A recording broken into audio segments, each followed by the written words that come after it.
Chapter 4, The Museum Thieves. Mr. and Mrs. O.J. Dart lived in the apartment above the lamb chops. Mr. Dart was an important man, the director of the famous Museum of Art downtown in the city.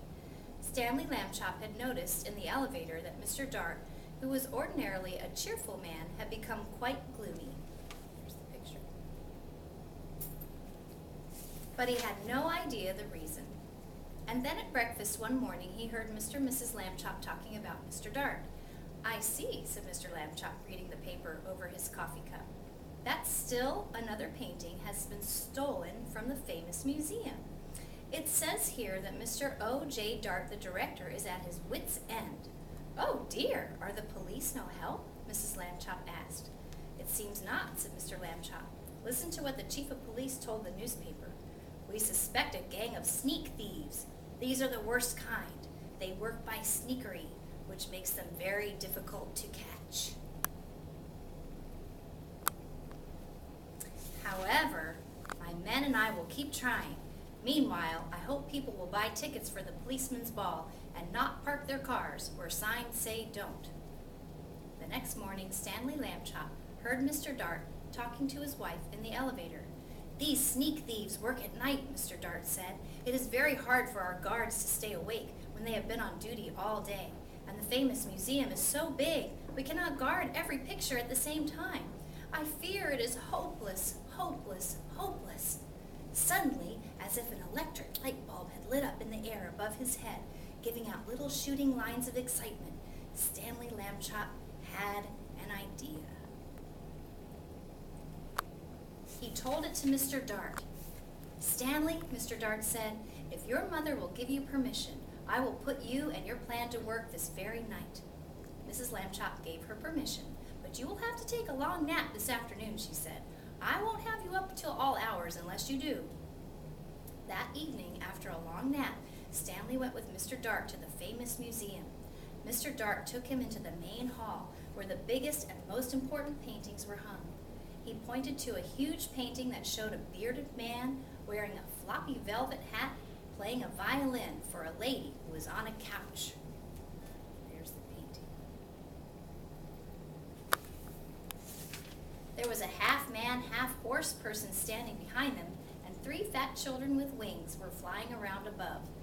That, Mr. Dart explained, was the most expensive painting in the world. There was an empty picture frame on the opposite wall. We shall hear more about that later. Mr. Dart took Stanley into his office and said, "It is time for you to put on a disguise."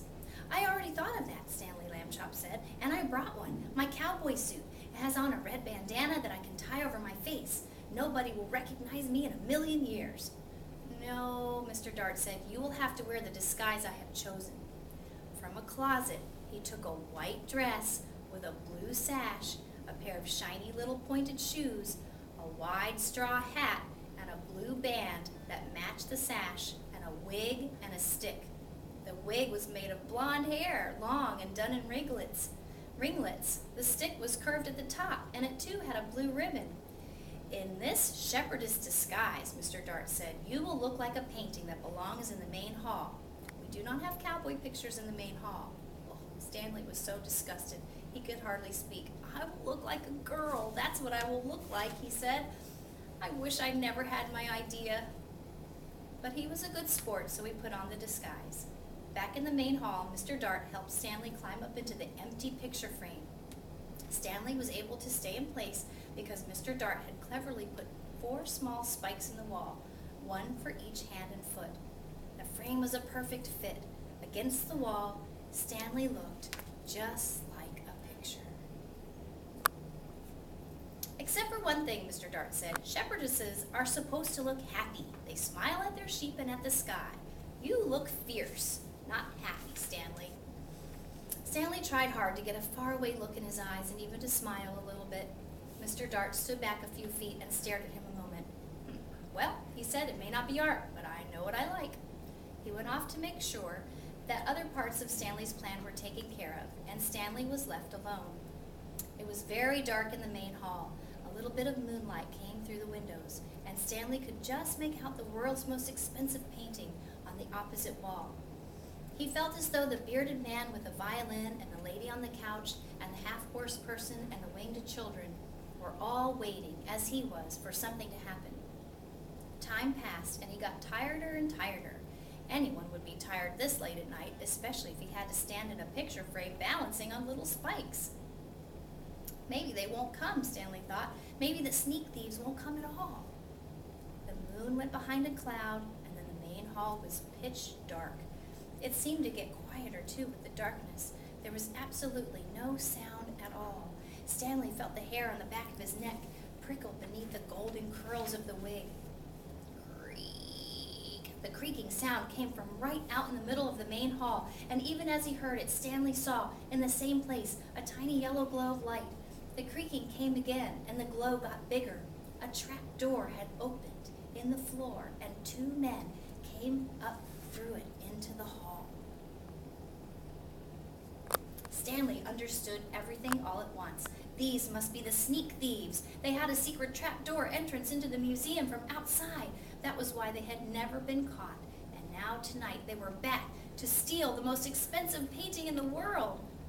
He held very still in his picture frame and listened to the sneak thieves. "This is it, Max," said the first one. "This is where we art robbers pull a sensational job while the civilized community sleeps." "Right, Luther," said the other man. "In all this great city, there was no one to suspect us." "Ha ha," thought Stanley Lambchop. "That's what you think." The sneak thieves put down their lantern and took the world's most expensive painting off the wall. "What would we do to anyone who tried to capture us, Max?" the first man asked. "We would kill him. What else?" his friend replied. That was enough to frighten Stanley. And when he was even more frightened when Luther came over and stared at him. "This sheep girl," Luther said. "I thought sheep girls were supposed to smile, Max. This one looks scared." Just in time, Stanley managed to get his faraway look in his eyes again and to smile, sort of. "You're crazy, Luther," Max said. "She's smiling, and what a pretty little thing she is, too." That made Stanley furious. He waited until the sneak thieves had turned back to the world's most expensive painting, and he shouted in his loudest, most terrifying voice, "Police! Police! Mr. Dart! The sneak thieves are here!" The sneak thieves looked at one another. "Max," said the first one very quietly, "I think I heard the sheep girl yell." I think I did too," said Max in a quivering voice. "Oh boy, yelling pictures. We both need a rest." "You'll get a rest, all right," shouted Mr. Dart, rushing in with the chief of police and lots of guards and policemen behind him. "You'll get arrested, that's what, ha ha ha." The sneak thieves were too mixed up by Mr. Dart's joke and too frightened by the policemen to put up a fight.